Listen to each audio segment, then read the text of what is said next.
Darts are not decoration, they are engineering. Number one, what is that? A dart is a folded and stitched wedge of a fabric used to remove excess fullness. So a garment can follow a natural curve of the body. Right? When we remove excess, we fold it like a wedge here. So we can have it can follow the natural curve of the body. Fabric is flat. Okay? When we have a fabric, it's always flat. But the human body is curved, right?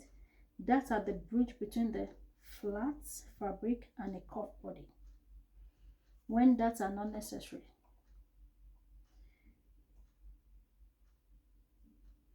Or let me put it this way. Without darts, garment look boxy.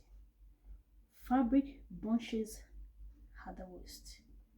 Bust area looks loose or distorted. Fit looks unfinished or unprofessional. When we have that in our top or in our dress, the garment fits closer to the body. The waist appears defined. Number three, the bust sits correctly. And four, the overall silhouette looks polished. That are used to control excess fabric. Okay now, but that are used to what? To remove the excess fabric and shape the garments to the body. What are parts of the body does that shapes? This is where many people get confused. Don't be one of them. Alright, that shapes specific areas and not the whole body at once. We have bust darts, waist darts, shoulder, hip and hip darts. Bust dart shapes the bust, upper torso, while the waist shapes the lower torso from on the bust to the waist. Shoulder darts helps the bust shaping from the shoulder line. Hip dart shapes the waist to the hip cuff. Each dart is placed to shape a specific part of the torso. Okay, waist dart, what a waist dart does. The waist dart shapes the lower torso, reducing fabric between the bottom level and the waist line. Why is it placed there?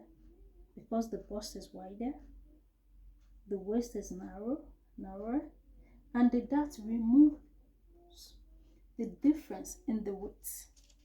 Imagine from here, which is the bust, we just leave the fabric like this, right?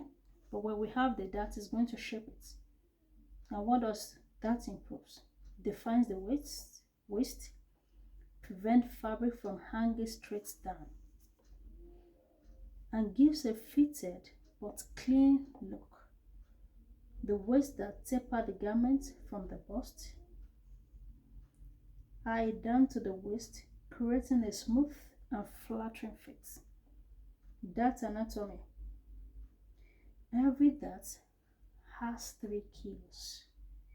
Number 1, dart leg. The 2 lines that form the darts. Dart points, which is the hippus, the tip of the darts. And number 3, dart intake.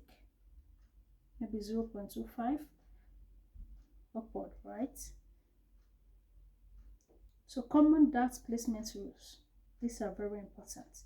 A dart should point towards the fullest part of the body or of the area. It might be the bust or the hip. A dart should stop before the bust points, usually 1 to 2 inches. Sewing close to the bust point causes a sharp or pointy bust here. Smooth tapering gives a natural shape. A dart should shape the body, not create a sharp object. So we have types of darts. Number one, single darts, double darts, long dart, short dart. The single dart is the dart at the waist, while the double dart is the front and back darts.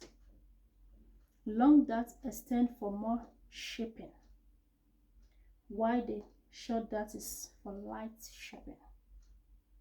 The number and length of darts depends on the fabric we are working with and the body shape.